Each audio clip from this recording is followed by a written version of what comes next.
జై Gurudeva Datta. Welcome to Om Datta channel. జై గురుదేవ దత్త. అవధూత చింతన శ్రీ గురుదేవ దత్త స్వామి మహారాజుకి జై. దత్త బంధువులందరికీ, ఆత్మబంధువులందరికీ నమస్కారము. మనము జ్ఞాన సముపార్జనలో భాగంగా వీడియోస్ చేసుకోవడం జరుగుతున్నది. ఆ వీడియోస్ యొక్క లక్ష్యమే జ్ఞాన సముపార్జన. మనం ఈరోజు చేసుకోబోయే టాపిక్ చాలా పెద్దది, చాలా గోప్యమైంది, మంచిది. ఇంత పెద్ద మొత్తంలా కర్మలు, సజ్జిత కర్మలు కానివ్వండి, అంటే సజ్జిత కర్మలు మేను, అవి ఎంత పెద్ద మొత్తంలో ఉండనివ్వండి, ఇప్పుడు జన్మ తీసుకునే కొరకు తీసుకొచ్చుకున్న ప్రారంభ కర్మలు కానివ్వండి, ఎంత పెద్ద మొత్తంలో ఉన్నా వాటిని తగ్గించుకునే కొరకు శ్రీ గురుదత్త ప్రభుల ఆశీర్వాదంతో మనకు తెలిపిన విషయము చాలా మంచి విషయము. ఆ తండ్రి తెలపడం జరిగింది, శాస్త్రాల్లో కూడా ఉన్నది. జయ గురుదేవదత్త. అదేంటంటే శ్రీ గురుదత్త ప్రభుల దత్త సహస్రనామావళి, దత్త సహస్రనామావళితో ఎంత పెద్ద మొత్తంలో ఉన్నా, ఎంత పెద్ద మొత్తంలో పేరుకుపోయి ఉన్న కర్మలు కూడా నివారణ జరుగుతుంది, డిలీట్ కాబడతవి. ఆ విషయంలో ఈరోజు వీడియో ఉంటుందండి. జాగ్రత్త వీక్షించి ప్రశాంతంగా ఆచరణలో పెట్టి మీ యొక్క ఎంత పెద్ద మొత్తంలో ఉన్న వాటివైనా తగ్గించుకొని ప్రశాంతంగా జీవించే ప్రయత్నం చేయగలరు. టాపిక్కి వెళ్దామండి. జై గురుదేవదత్త. శ్రీ గురుదత్త ప్రభుల దత్త సహస్రనామావళితో ఎంత పెద్ద కర్మలైనా భస్మం చేసి దగ్ధం చేసుకునే ఆ విషయము ఇప్పుడు వీడియోసు మనము చేసుకోబోతున్నాం. వీడియోకి వెళ్దాము. మానవ జన్మ పరమార్థము మోక్షం కోసం మాత్రమే అని మనమందరము అనుకుంటూ ఉన్నాము. మానవునికి తప్ప వేరే జీవికి మోక్షం రాదు అని పెద్దలు చెప్పి ఉన్నారు. సాలీడు, పురుగు, నాగుపాము, ఏనుగు వీటికి ముక్తి వచ్చింది అని మన పురాణాలలో చెప్పబడి ఉంది. దానికి కారణము ఈ మూడు జీవులు గత జన్మ కర్మ ఫలితమే. అవి శాపవశత్తు ఈ భూమి మీద జన్మించాయి. అవి వేరే జీవులు అయినప్పటికీ వాటికి పూర్వజన్మ జ్ఞానం ఉండటం వలన ఆ పరమేశ్వరుడు వాటికి ముక్తి ప్రసాదించాడు. కాబట్టి ఇక్కడ జ్ఞానం అనేది ముఖ్యము. అందుకే ప్రతి వీడియోస్లో, ప్రతి మన ఓం దత్త ఛానల్లో జరిగే మన ఛానల్స్లో ప్రతి వీడియోస్లో నేను జ్ఞాన సముపార్జన, జ్ఞానం సంపాదించుకోవాలి అని ఆ తండ్రి యొక్క ఆశీర్వాదంతో మీకు తెలపడం జరుగుతున్నది. అది జాగ్రత్తగా, శ్రద్ధగా ఆ వర్డ్ను మాత్రం స్వీకరించండి. అర్థమవుతుంది మీకు ముందుకు ఎలా వెళ్ళాలో. అదే జ్ఞానము. జ్ఞానం ఉంటే తప్పకుండా ముక్తి వస్తుందని ఋషులు చెప్పి ఉన్నారు. చెట్టుకు పండిన పండు చెట్టు నుండి రాలిపోతుంది. అలాగే సంపూర్ణ ఆత్మ జ్ఞానం వచ్చిన పిమ్మట శరీరం నుండి ఆత్మ విడిపోతుంది. తిరిగి జన్మ అనేది ఉండదు. ఎన్నో జన్మల నుండి మనవంతు చేస్తున్న కృషి ఫలితమే మన జ్ఞానము. ఎన్నో జన్మల నుండి మనం చేస్తున్న జ్ఞాన సముపార్జనే. ఆ జ్ఞాన సముపార్జనలో భాగంగానే మనం అంచెలంచెలుగా మన జ్ఞానం పెరుగుతూ ఉంటుంది. మనం సముపార్జన అప్పుడే భగవంతుల్లో చేరే మా దారి మనకు అర్థమవుతుంది. ఆ జ్ఞానమే మనలను భగవంతుని చేరేదాకా ప్రతి జన్మలోనూ మనతో వస్తూ ఉంటుంది. ఆ జ్ఞానమే. అందుకే సాధన చేస్తూ మరణం సంభవిస్తే తిరిగి జన్మించినప్పుడు ఆ సాధన అక్కడి నుండే మొదలవుతుంది. అంటే ఎంతవరకైతే కొన్ని చక్ర పద్ధతిలో 7 చక్ర సహస్రాల చక్రాలు ఉంటాయి కదండి. 7 చక్ర పద్ధతిలో ఎన్నో చక్రం దాటినమో మనము, కనీసం 3, 4 చక్రం దాటిన, 5 చక్రం దాటినాం అనుకుందాం. మరుసటి జన్మలో 5వ చక్రం నుండే మన సాధన మొదలవుతుంది. ఇది సత్యము. ఇది అర్థం చేసుకోండి. కాబట్టి ఈ జన్మలో చేసిన సాధన చేస్తూ మరణిస్తే తిరిగి జన్మించినప్పుడు సాధన ఎక్కడ అంతమవుతుందో అక్కడి నుండి మొదలవుతుంది. కాబట్టి చింతించనవసరం లేదు. ఈ జన్మలో ఏ దైవంతో సంబంధం ఉంటుందో తిరిగి మరు జన్మలో అదే దైవంతో, అదే దైవానికి సంబంధించిన జ్ఞానము పెరుగుతుంది. ఆ భక్తి తిరిగి ఆ జీవికి ప్రసాదిస్తాడు పరమాత్ముడు. ముందుగా ఆ ఇష్టదైవాన్ని ప్రార్థిస్తూ ఆ పరమాత్మ జ్ఞానంలోకి వచ్చి మోక్షంలోకి వెళ్తాడు. అప్పుడు అదేవిధంగా మోక్షాన్ని పొందడానికి మానవ జన్మ ఆధారం. కాబట్టి జన్మ వృధా చేసుకోకుండా ప్రయత్నం చేస్తూ ఉంటే ఎప్పటికైనా భగవంతుని సాన్నిధ్యం పొందవచ్చు. పొందినవారు కూడా చాలామంది ఉన్నారు. ఇది సత్యమైన విషయం. కర్మలలో పాప కర్మలు, పుణ్యకర్మలు ఉంటాయి. పాపం నిజమైతే ప్రాయశ్చిత్తం కూడా సత్యమే. పాపాలు చేశామని ఇక్కడ కుమిలిపోకండి. పాపాలు చేశామని కుమిలిపోవాల్సిన అవసరం లేదు. ఇక్కడ పవిత్రులు ఎవరు లేరు. పవిత్రులు ఉంటే ఎవరు జన్మ తీసుకోవాల్సిన అవసరం లేదు. ఆ పరమాత్మలోనే లీనమై ఉండేవారు. ఇది అర్థం చేసుకోండి. ఇక్కడ పవిత్రులు అనేవారు లేవరు అనేదానికి అర్థం ఇది. అందరూ ఏదో ఒక పాపం చేసుకున్నాం కాబట్టి, ఏదో తప్పు చేసుకున్నాం కాబట్టి జన్మ తీసుకోవడం జరిగింది. ఇది పెద్ద విషయం. దానికి ఎప్పుడూ పశ్చాత్తాపం పడుతూ నన్ను క్షమించు తండ్రి అని అడుగుతూ ఉండాలి, రిక్వెస్ట్ చేస్తూ ఉండాలి. ఏదో రకంగా అందరము పాపాత్ములమే కాబట్టి అర్థం చేసుకోండి. చాలా కష్టాలు అనుభవిస్తున్న వారు ఎన్ని పరిష్కారాలు, ఎన్ని క్షేత్రాలు తిరిగినా ఫలితం లభించని వారు, అర్థం కాని వారు, నాకు ఎందుకు పనులు కావడం లేదని బాధపడాల్సి ఉంటుంది. అలా బాధపడుతూ ఎన్నో కష్టాలు అనుభవిస్తూ ఏమి చేసినా పనులు కావడం లేదు. ఏ జ్యోతిష్యం దగ్గర వెళ్ళినా, ఏ క్షేత్రం వెళ్ళినా, ఏం చేసినా, ఏ పూజ చేసినా, ఏ ఫలితం చేసినా, ఏ పారాయణాలు చేసినా నాకు మార్గం దొరకడం లేదు, అర్థం కావడం లేదు అన్నప్పుడు అది అర్థం చేసుకోవాల్సిన విషయం ఏంటంటే చాలా పెద్ద మొత్తంలో పాపకర్మలు ప్రోగై ఉన్నవి అని అర్థము. ఆ ప్రోగై ఉన్న కర్మలు ఎంత పెద్దవి అనేది ఆ పనులు కాని వారికి అర్థమవుతూ ఉంటుంది. దాన్ని యాక్సెప్ట్ చేయాలి, ఒప్పుకోవాలి. అలా భయంకరమైన జీవితాన్ని అనగా భయంకరమైన కష్టాలు అనుభవిస్తున్న వారు దత్తప్రభులో నేను కూడా రిక్వెస్ట్ చేసినంత మాత్రం నేను చేసిన వల్లనే నాకు ఆ విషయం తెలియడం జరిగింది. నేను ఆ తండ్రిని అడుగుతూ కొంత విషయం తెలుసుకొని విషయమంతా తయారు చేసుకొని నేను పాటిస్తూ మీకు చెప్పడం జరుగుతున్నది. ఆ విషయము, ఆ మార్గం ఏంటనేది ఇప్పుడు మనము చూద్దాము. శ్రీ పూర్ణ పరబ్రహ్మ అయిన శ్రీ గురుదత్త ప్రభుల ఆశీర్వాదం పెద్ద మొత్తంలో పొందాలి. అలాంటి వారు చాలా పెద్ద మొత్తంలో కర్మలు, అశాంతి, అనాగరికం, దారిద్ర్యంతో కొట్టుమిట్టాడుచున్నవారు ఏం చేయాలంటే మార్గము కొంత మనం తెలుసుకుందాము. ప్రతిరోజు ముందుగా చేయవలసిన విషయం ఏంటంటే ప్రత్యేకంగా ఇది చాలా పెద్ద మొత్తంలో లెంత్గా అంటే ఎక్కువ సంవత్సరాలు చేసే మార్గం ఇది నిత్యము చేసినా శరీరంలో జీవుడు ఉన్నంత వరకు చేసినా తప్పేమీ లేదండి. అది కూడా మనం మోక్ష మార్గంలోకి తీసుకొని వెళ్తుంది. ముందుగా చేయవలసింది ఏంటంటే మనము ఎవరైతే బాగా కష్టాల్లో ఉన్నారో, నేను ఇందులోకి వెళ్ళి బయటికి రావాలి, నాకు గత్యంతరం లేదు అనేవారు ఈ మార్గము, ఈ విధానము తెలుసుకొని పాటించే ప్రయత్నం చేయండి. అదేంటంటే ఇంటిలో అది ఏ ఇల్లైనా పర్వాలేదండి, కిరాయి ఇల్లైనా పర్లేదు, సొంత ఇల్లైనా పర్లేదు, సపరేట్ రూమ్ ఉండాలని రూలు కూడా ఏం లేదు. జాగ్రత్తగా మీరు చూసుకునే ఓపిక ఉంటే సరిపోతుంది. ఏంటి అంటే అది అఖండ దీపము పెట్టాలి ఇంటిలో. అఖండ దీపము ఒక గురువారం రోజు మంచి రోజు చూసుకొని అఖండ దీపము పెట్టుకోవాలి. అఖండ దీపము వెలిగించాలంటే దానికి కావలసినవి మీరు పూజా సామాగ్రిలో అడిగితే వారు ఇస్తారు. అఖండ దీపం కావలసిన వత్తులు అవి.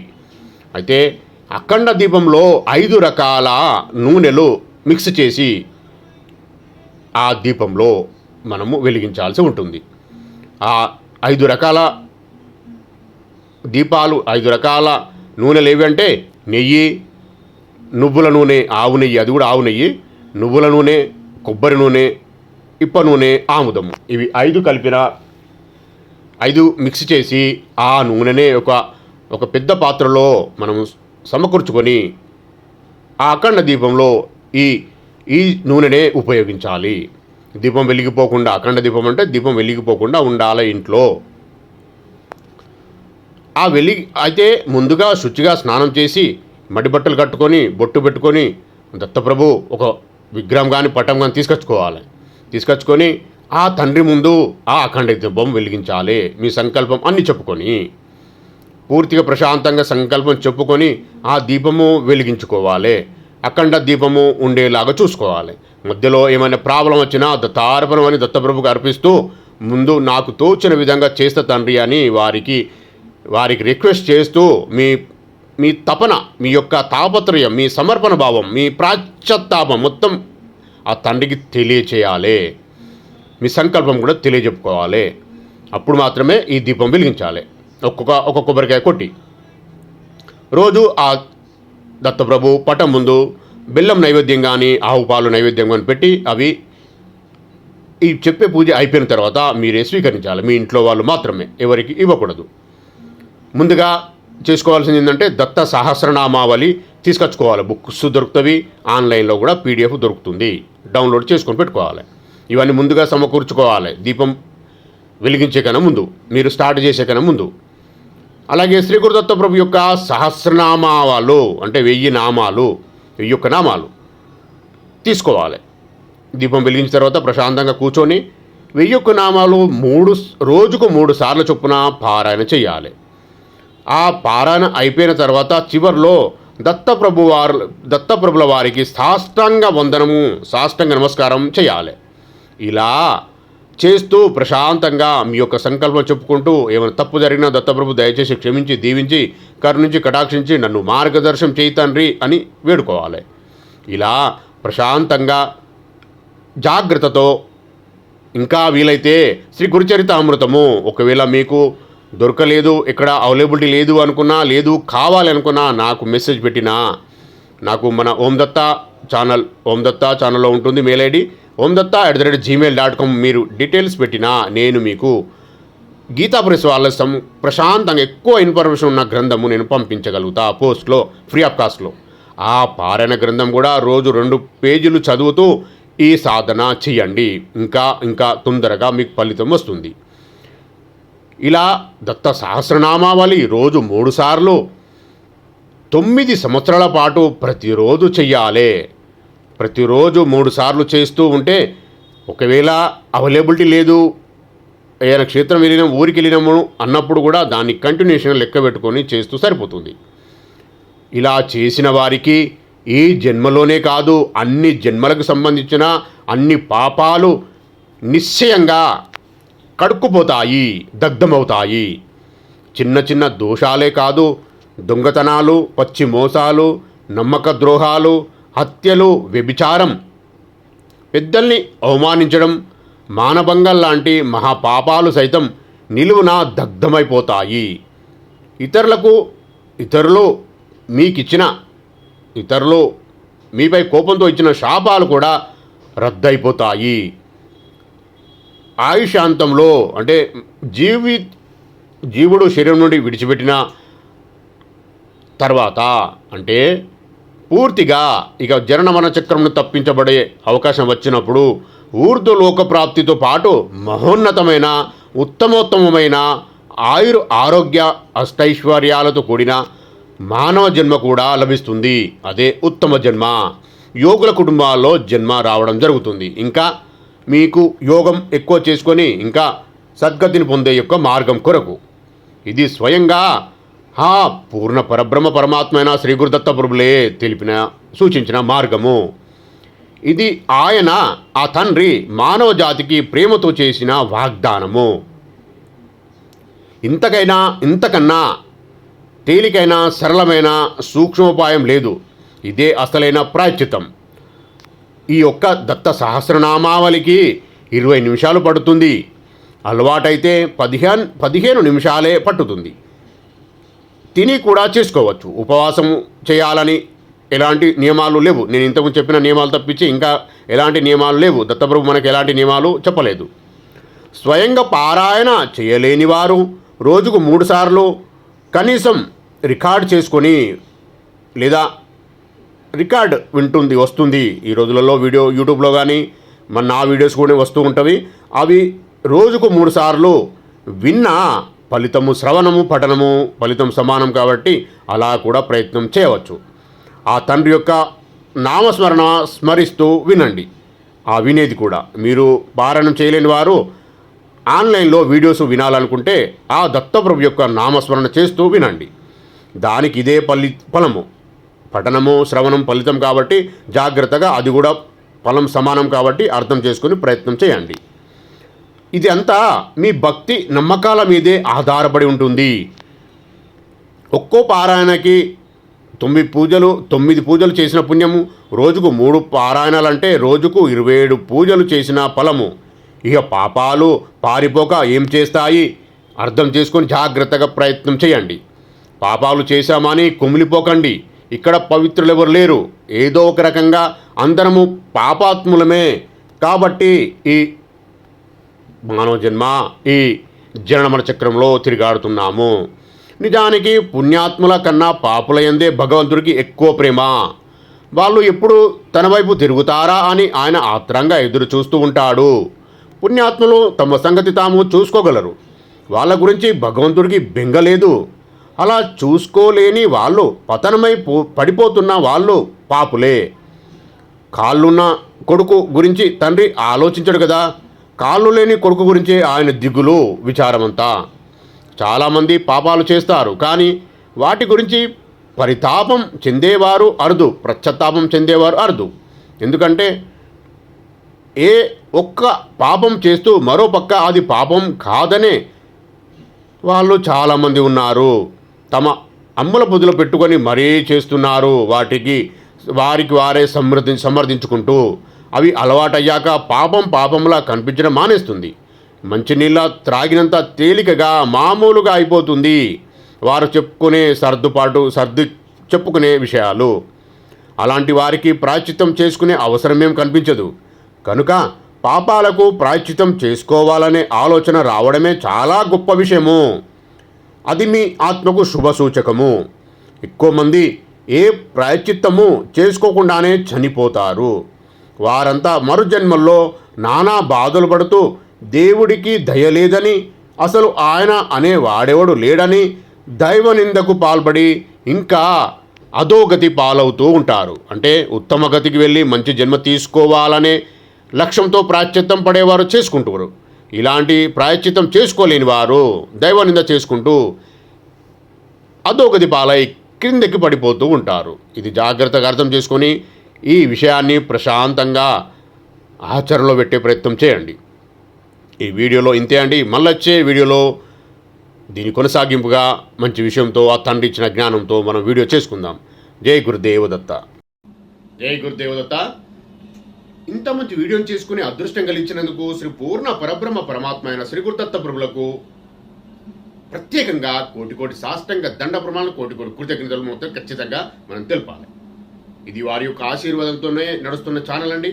వారి యొక్క ఆశీర్వాదంతో, వారి ఇచ్చిన వాక్కుతోనే ఇవన్నీ మనం జరుగుతుంది. కాబట్టి జాగ్రత్తగా తండ్రికి కృతజ్ఞతలు చెప్తూ ఈ వీడియోలో ఉన్న విషయాలు ఆచరించే ప్రయత్నం చేయండి. మంచి జీవితం గడిపి మంచి ఉత్తమ గతులు పొందే, ఉత్తమ జీవితాలు పొందే, ఉత్తమ జన్మలు పొందే అదృష్టాన్ని మీరు కూడా స్వీకరించండి. జై గురుదేవదత్త. దత్తార్పణం. జై గురుదేవదత్త. ఈ వీడియో గనుక మీకు నచ్చినట్లయితే లైక్ చేయండి, షేర్ చేయండి, సబ్స్క్రైబ్ చేయండి.